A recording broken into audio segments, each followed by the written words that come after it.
আপনি যদি অন্যের জন্য আর কি গর্ত করে থাকেন বিপদে ফেলানোর জন্য, তাহলে আপনি নিশ্চিত থাকেন সেই গর্তে কিন্তু আপনাকে পড়তে হবে। তো এই জন্য আসলে আমাদের চরিত্র বা আমাদের নিয়ত এমনই হওয়া উচিত যে আমরা যে কোনো কাজ করব অবশ্যই সৃষ্টিকর্তাকে রাজি এবং খুশি করার জন্য। আর সব সময় চেষ্টা করব ভালো কিছু করার জন্য। এরকম একটা আমাদের ভিতর প্রত্যাশা থাক যে আমি যদি কাউকে উপকার করতে না পারি, অন্ততপক্ষে আমার দ্বারা যাতে কারো ক্ষতি না হয়। এই ধরনের প্রত্যাশাই কিন্তু থাকা উচিত।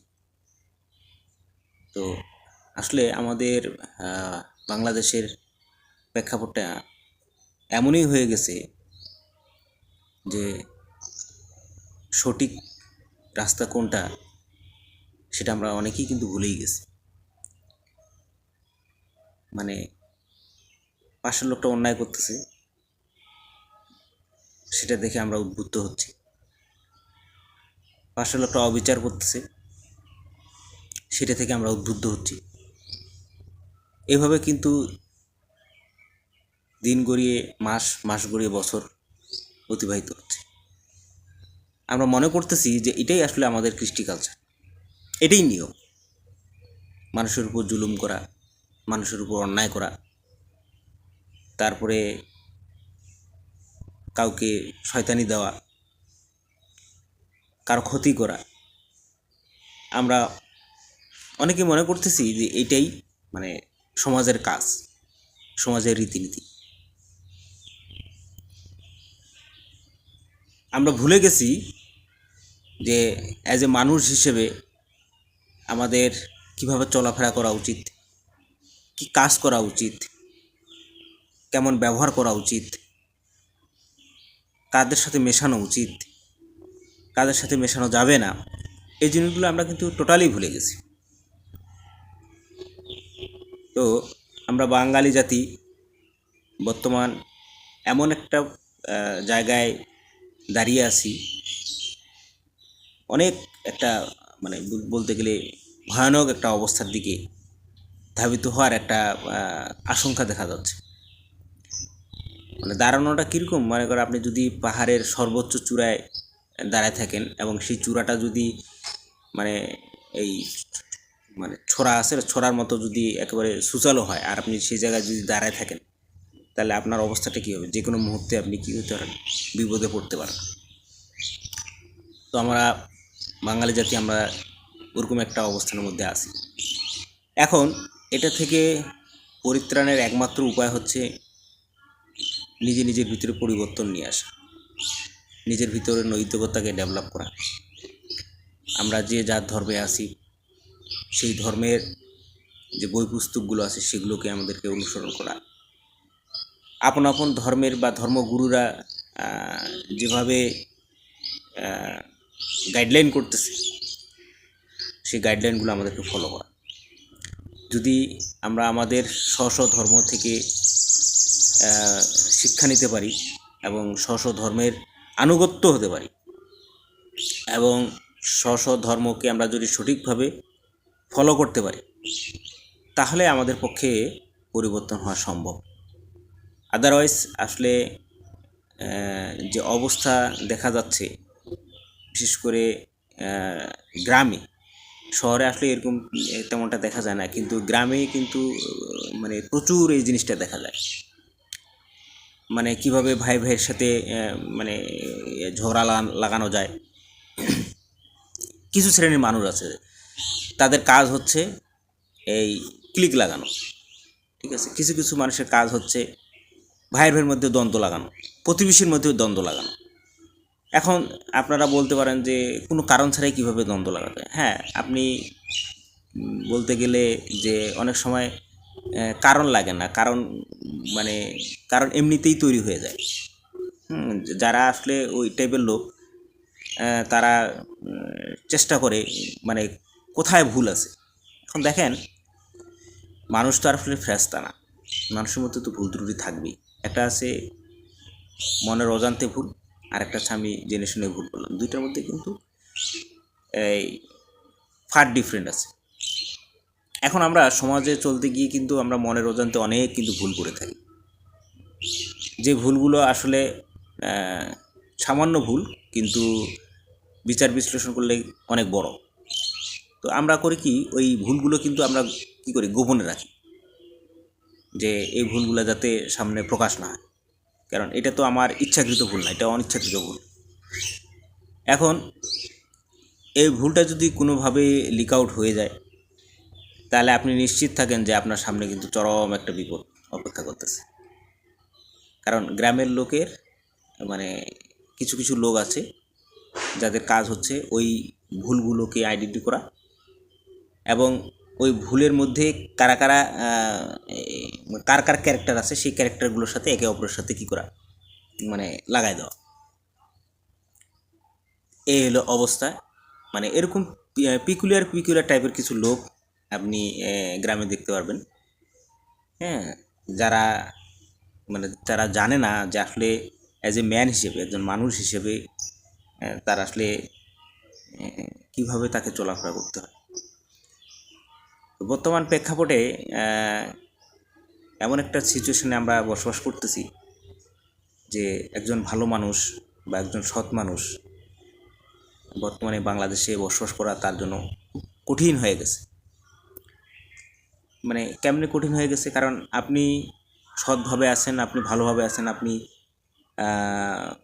গ্যাঞ্জাম পছন্দ করেন না, দেখবেন যে আপনার চতুর্দিকে যে ক্ষেত্রটা আছে এই ক্ষেত্রটা কিন্তু আস্তে আস্তে ছোটো হয়ে আসতেছে।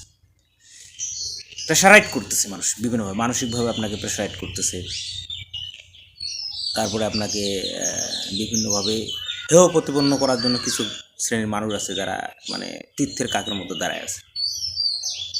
তো বাংলাদেশের সমাজ ব্যবস্থাটা এমন একটা পর্যায়ে চলে গেছে, একটা ভয়ানক অবস্থা।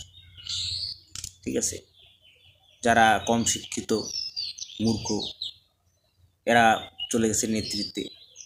এরা জানে না যে একটা শিক্ষিত মানুষকে কীভাবে সম্মান করতে হয়। এরা অনেকেই জানে না যে একজন সম্মানী ব্যক্তির সম্মান কীভাবে মানে করতে হয়, বজায় রাখতে হয়। হঠাৎ করে দেখা গেল যে তাদের বিভিন্ন কারণে অবৈধভাবে পয়সা ইনকাম করে টাকার মালিক হয়ে গেছে। এখন রাজনীতি করে, রাজনীতির একটা ভালো জায়গায় আছে, বা মেম্বার চেয়ারম্যানই নির্বাচন করছে, মেম্বার হিসেবে চেয়ারম্যান, যার কারণে মানে হঠাৎ করে সব কিছু মানে টাকা ক্ষমতা পাওয়ার কারণে তাদের আচার আচরণগুলো এমন হয়ে গেছে যে যাদের ব্যাকগ্রাউন্ড ভালো, মানে দেখা গেল যে পূর্বপুরুষ শিক্ষিত, তাদের অর্থনৈতিক অবস্থা মোটামুটি ভালো, সামাজিক অবস্থা ভালো, মানে তারা মনে করে যে আসলে এই মানুষগুলোকে তারা মানে কি মনে করে জানেন, আনসোশ্যাল মানুষ মনে করে, মানে সামাজিকতা বুঝে। কারণ হচ্ছে যে এই ধরনের মানুষ যারা নিজেকে পরিষ্কার পরিচ্ছন্নভাবে রাখতে চায়, যারা গ্যাঞ্জাম পছন্দ করে না, যারা সৎভাবে বাঁচতে, তারা কিন্তু বর্তমান প্রেক্ষাপটে তারা কিন্তু সবসময় কিন্তু এই গ্যাঞ্জাম থেকে আড়ালে থাকার চেষ্টা করে।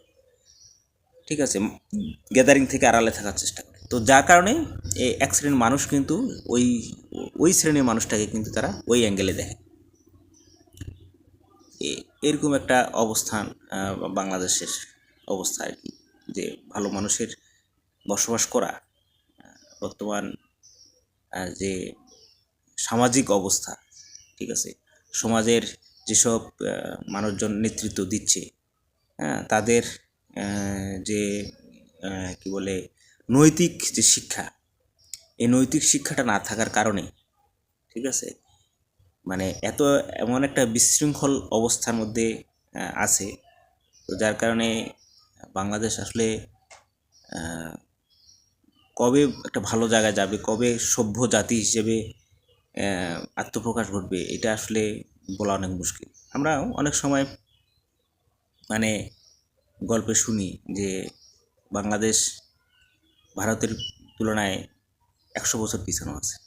আবার আপনি যদি আমেরিকার সাথে তুলনা করেন তাহলে দেখা যায় যে ওরকম 500 বা 1000 বছরের পিছনে আমরা আছি। তাহলে দেখা যায় যে আপনি এটা একটু বিচার বিশ্লেষণ করেন, তাহলে আমেরিকায় তাদের তার সেই মানুষগুলো চলাফেরা, তাদের আচার আচরণ, তাদের সামাজিক অবস্থা কোথায়, আর আমাদের সামাজিক অবস্থা কোথায়।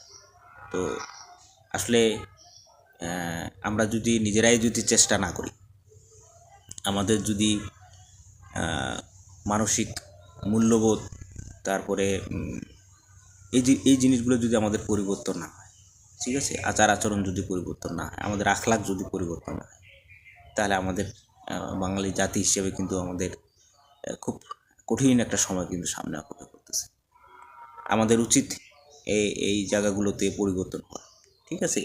এখন কে কী করলো, কে কী বললো, হ্যাঁ, কে কীভাবে চললো, আসলে এটা আমাদের দেখার বিষয় না। অ্যাজ এ মুসলমান হিসেবে আমি একজন মুসলমান, ঠিক আছে, আমার ধর্ম আমাকে বলছে সঠিকভাবে চলতে, ঠিক আছে, কারো উপর অন্যায় না করতে, জুলুম না করতে, ঠিক আছে। তাহলে আমাকে ওইভাবে চলতে হবে। একজন হিন্দু, তার ধর্ম তাকে যেভাবে গাইড করছে তাকে সেভাবে চলতে হবে। এখন আমরা যদি সবাই স্ব স্ব জায়গা থেকে, ঠিক আছে, ধর্মের প্রতি আনুগত্য রেখে, ঠিক আছে, আমরা যদি আমাদের ধর্মের যে গাইডলাইনগুলো আছে, একটা মানুষ কীভাবে চলতে হয়, সেই গাইডলাইনগুলো যদি আমরা ফলো করি, তাহলে আমাদের দ্বারাই সম্ভব একটা সামনে একটা ভালো জাতি উপহার দেওয়া। তাছাড়া কোনোভাবে সম্ভব না। তো বন্ধুরা, সবাই ভালো থাকবেন, সুস্থ থাকবেন, আর আমাদের জন্য দোয়া করবেন, ঠিক আছে। বিশেষ করে আমার বাবার জন্য দোয়া করবেন, আমার বাবা যাতে খুব দ্রুত সুস্থ হয়ে যায়। আসসালামু আলাইকুম ওয়া রাহমাতুল্লাহি ওয়া বারাকাতুহু।